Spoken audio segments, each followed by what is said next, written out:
Hello friends, welcome to your own Anuj food junction. आज मैं आपके लिए लाई हूँ अमरूद की जेली, जिसे मैंने बिना अगर अगर और बिना जिलेटिन की सहायता के बनाया है। तो आइए देखते हैं इसके इंग्रेडिएंट्स। 750 ग्राम अमरूद, जिसे मैंने छोटे छोटे टुकड़ों में काट कर बीच सहित ही काटा है और उसे उबाल लिया है 300 मिलीलीटर पानी के साथ। और इस स्टॉक को मैंने यहाँ पे इकट्ठा कर दिया है। मैंने एक कपड़े में बांध के इसको रख दिया था 3 से 4 घंटे के लिए, और ये इसका पानी मेरे पास इकट्ठा हो गया है। ये पल्प मैंने फेंक दिया है। 500 ग्राम चीनी, मिक्स फ्रूट एसेंस जो कि बाजार में आसानी से अवेलेबल है, लगभग half tea spoon, 1 teaspoon citric acid, और खाने वाला कलर जो कि मैंने यहाँ पे ग्रीन कलर लिया है। आप कोई भी कलर ले सकते हैं। तो आइए शुरू करते हैं इसे बनाना। मैंने छने हुए पानी या अमरूद का स्टॉक और चीनी को एक कढ़ाई में डालकर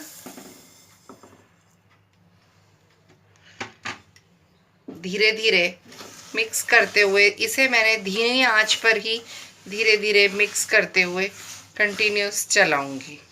देखिए, मैं इसे लगातार चलाते हुए चीनी और रस को इकट्ठा मिक्स कर रही हूँ।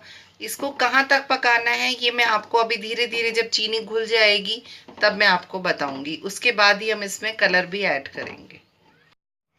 देखिए, हमारी चीनी अच्छी तरह मिक्स होके पकने लग गई है। इसके पकने की जो निशानी है वो मैं आपको बताऊंगी।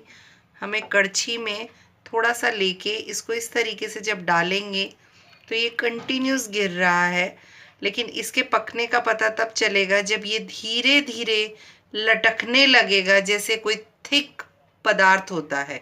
अभी ये पका नहीं है, अभी मैं आपको इसके पकने का तरीका बताऊंगी। देखिए, मैं आपको बता रही हूँ कि किस तरीके से हमें जेली के तैयार होने का पता चलेगा। जब हम कड़छी से इस तरीके से गिराएंगे तो देखिए, बूंदें एकदम से नहीं गिर रही हैं। इसके ठंडा होने के बाद धीरे धीरे ये लटकती हुई बूंद गिर रही है। देखिए, बूंद फ्री फ्लो नहीं गिर रही है। इसका मतलब है कि हमारी जेली तैयार है। अब हम इसमें सिट्रिक एसिड और अपना मनपसंद कलर डाल के इसको मिक्स करेंगे। मैंने यहाँ हरा रंग यूज़ किया है, आप कोई भी और खाने वाला कलर यूज़ कर सकते हैं। देखिए, ये हमारा कलर मिक्स हो गया है। अब हम गैस बंद कर देंगे और इसमें हमारा जो 5 फ्रूट एसेंस हमने डाला है वो हम मिक्स कर देंगे गैस बंद करी हुई में।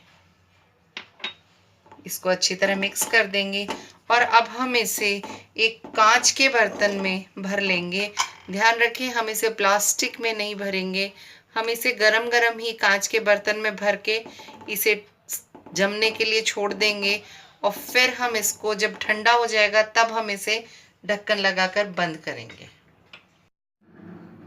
देखिए, ये हमारी जेली तैयार हो गई है और हमने इसे कांच के मग में भर दिया है। इसे लगभग 2 से 3 घंटे लगेंगे अपनी प्रॉपर कंसिस्टेंसी लेने में। लीजिए, तैयार है हमारी जेली। इसे घर पर ज़रूर बनाएं, सबको खिलाएं। ये बच्चों को बहुत पसंद आती है। इसे ब्रेड के साथ भी यूज़ कर सकते हैं या वैसे भी बच्चे खाना पसंद करते हैं। तो इसे ज़रूर बनाएं, सबको खिलाएं और तारीफ़ पाएं। लेकिन उससे पहले हमेशा की तरह मेरे वीडियोस को देखना, लाइक करना, शेयर करना और उन पर कमेंट करना ना भूलें। और मेरे चैनल को ज़रूर सब्सक्राइब करें और बेल आइकन दबाना ना भूलें, ताकि आप मेरे वीडियोस को सबसे पहले देख सकें। Thank you.